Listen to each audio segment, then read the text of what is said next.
Hi everybody, my name is Jose and welcome to my channel. Today I'm going to be showing you how I built this Murphy bed behind me for less than $300. So if you want to know how to do that, then just keep watching. Okay, so we're switching angles so I can show you a close-up of the mechanics of the bed while it is folded up. Now, a little bit of context, I live in a 300 square foot studio and I began working from home during the pandemic. I needed more space in my apartment, so I decided to build my own Murphy bed. Murphy beds tend to be very expensive, something upwards of $1,000 or more, which is very counterintuitive when you think about it. The people who need Murphy beds typically need to save space. The people who need to save space typically live in small apartments. And if you live in a small apartment, it's probably not because you have a lot of money laying around. So I decided to make it myself. And I did it using a video that I found online. I will link his video somewhere. And I got a rough idea as to how to make this bed from his video. And this is what I came up with. Okay, so taking a look from the outside, this is what the Murphy bed looks like when it is folded up. It's about a queen-sized bed. The one thing I will say is that it is anchored to the wall, which is made of concrete, which makes it a lot easier for it to stay up and a lot more secure. So if you're going to attempt this, I'd recommend making sure that you anchor it into studs. And if you don't know how to find the studs, then definitely search for a video as to how to do that. You can probably just use a stud finder. Okay, so the bed is made of 3/4 inch wood that I bought at the hardware store. It's just a simple box with bars going down the center, 1, 2, and 3. I just YouTubed a video as to how to make a simple bed frame. The pallets go on the inside, and I actually repurposed these from an Ikea futon bed that I had before.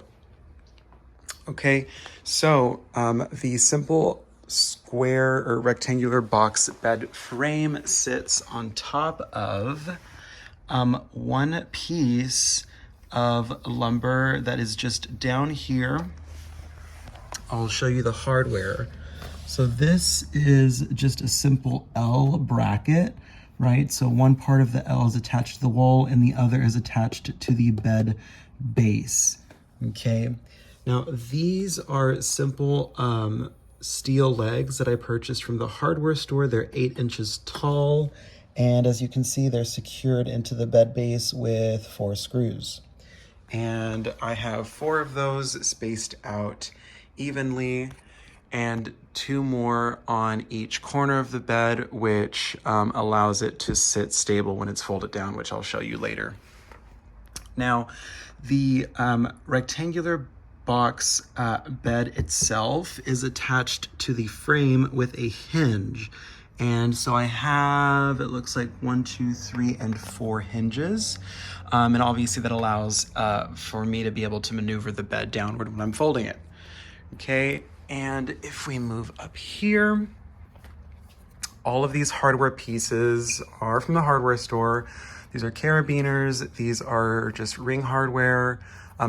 These 2 things are actually sold as one piece, and I kind of just threaded it with some thread that I had lying around to style it a little bit more. I have those attached to the wall in 2 places. Typically, Murphy beds use piston systems to keep themselves up, but I didn't want to mess with the pistons because they have a lot of pressure inside them, and I just didn't want to deal with it. All right, so now let's bring the bed down. So I'll start by detaching them from the wall anchors here. I'll open them from the carabiners. I hope I'm pronouncing that correctly. And I will kind of grab it from here on top and slowly lower it down. There does come a moment where you do sort of have to catch it and lower it slowly. But that's all there is to it. I spent a few months doing research, measuring. I had no prior carpentry experience to this, so I really wanted to make sure that I did everything as correctly as I possibly could. So that is this.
So we're making some really good progress. Like, this is the basic bed frame, and now I can move on to attaching the slats.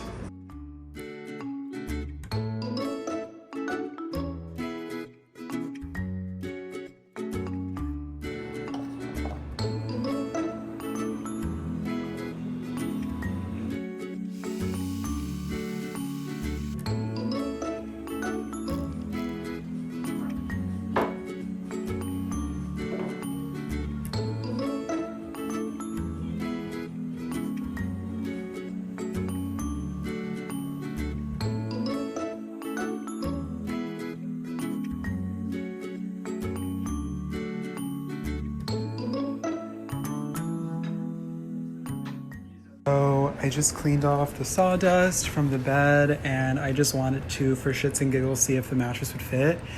And I was a little afraid at first, but I cut all of the plywood in such a way that the bed would actually be kind of a tight fit because I didn't want any gaps.